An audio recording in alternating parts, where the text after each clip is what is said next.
Main exam நினைச்சு டென்ஷனா இருக்கிறத விட ஒரு ஹாப்பியா தான் இருக்கு எனக்கு. ஏன்னா இந்த 6 மந்தோட எங்களோட ரிசல்ட் நாங்க எப்படி கத்துக்கிட்டோன்றது எனக்கு தான் தெரிய போகுது. எங்களுக்கு என்ன லாட் வரப்போகுது, அதை நாங்கள் எப்படி தச்சு ப்ரெசன்டேஷன் கொடுக்க போறோம்னு ஒரே ஆர்வமா இருக்கும்.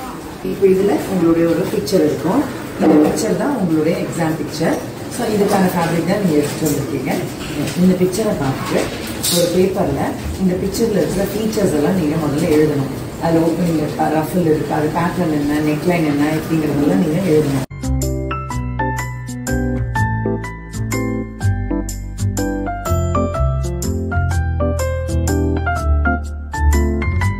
இன்னைக்கு மெயின் எக்ஸாம் ஸ்டூடெண்ட்ஸ் எல்லாம் பேப்பர் பேட்டர்ன் போட்டுட்டு இருக்காங்க. அவங்களோட எக்ஸ்பீரியன்ஸ் எப்படி இருக்கு, அவங்க நினைச்ச மாதிரி தான் அவங்களுடைய கொஸ்டின் பேப்பர் வந்திருக்கா, இதெல்லாம் அவங்கள்ட்ட கொஸ்டின்ஸ் கேட்கலாம். அவங்க என்ன பதில் சொல்றாங்கன்னு பார்க்கலாம்.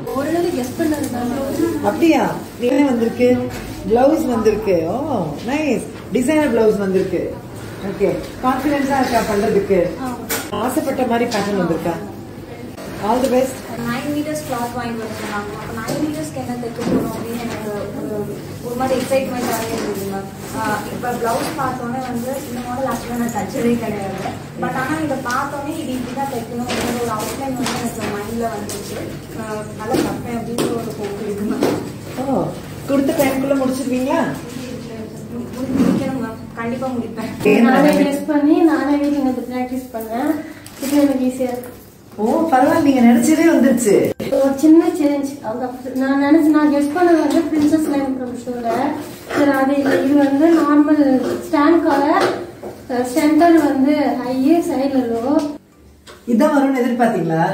இதுதான் நான் போட் நெக் பிராக்டிஸ் பண்ணிட்டு இருந்தேன். இந்த நெக் இருக்கு, ட்ரை பண்ணி போட்டுட்டு இருக்கேன். அது என்ன நெக் வந்திருக்கு?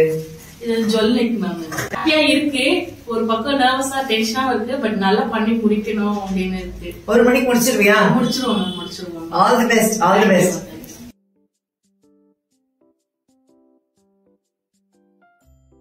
ரீசன் வரதுக்கு முன்னாடி இந்த போட்டோ பார்த்தனா இதை எப்படி தச்சிருப்பாங்க, இந்த நெக்லைன் எப்படி வச்சிருப்பாங்க, இதை எப்படி நம்ம ஃபாலோ ஆகாம தைக்கிறது, இப்படிலாம் நான் குழப்பிட்டு இருந்திருப்பேன். இப்ப அந்த யோசனையே இல்ல எனக்கு. இந்த போட்டோ பார்த்தோமே இதுல ஒண்ணுமே இல்லை நம்ம அலாட்மெண்ட்ல அப்படிதான் தோணுது. இது ஒரு வெஸ்டர்ன் ட்ரெஸ் தான், தைச்சதே இல்லை நானு. அலாட்மெண்ட் ஈஸியா இருக்கு. அலாட்மெண்ட் பண்ணதால எங்களுக்கு போட்டோ பார்க்கும்போது அந்த அலாட்மெண்ட் 2 அலாட்மெண்ட் 3 அலாட்மெண்ட் சேர்ந்த மாதிரி இதுல வரதால எங்களால ஈஸியா பண்ண முடியுது. அப்படியே ரிப்ளிகேட் ஆயிருக்கு. எப்படி நீங்க வந்து இந்த பிக்சர் பார்க்கல, ஃபேப்ரிக் தான் வாங்கிட்டீங்க, ஆனா இது அப்படியே ரிப்ளிகேட் பண்ணிருக்கீங்க. டெனிம் வந்து 3 meters கொண்டு வர சொல்லியிருந்தாங்க. ஸோ நான் வந்து என்ன நினைச்சேன்னா செமி சர்க்குலர் இருக்கும், இல்லைன்னா ஏழை டெக்கரேட்டிவ் ஃபிளார் அந்த மாதிரி தான் இருக்கும், அப்படிதான் கொடுப்பாங்க அப்படின்னு கெஸ் பண்ணிட்டு வந்தேன்.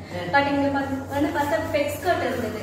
சரி ஓகே, பெக் ஸ்கர்ட் தான் ஈஸி தான், ஓகே பண்ணிடலாம். ஆனா அது மேல வந்து இந்த மாதிரி லேஸ் வச்சு கேதர்ஸ் வைக்க சொல்லியிருந்தாங்க. ஸோ ஈஸியா தான் இருந்துச்சு. ஸோ அப்படியே பண்ணிட்டு. ஒரு பிகினரா நீங்க ஒரு 6 monthsல இப்படி ஒரு பிக்சரை பார்த்து இப்படி தைக்கிறத பத்தி எப்படி ஃபீல் பண்றீங்க? ரொம்பவே ஹாப்பியா இருக்கு. ரொம்பவே ஹாப்பியா இருக்கு. நான் தான் பண்றேனான்னு சொல்லிட்டு எனக்கே ஆச்சரியமா இருக்கு.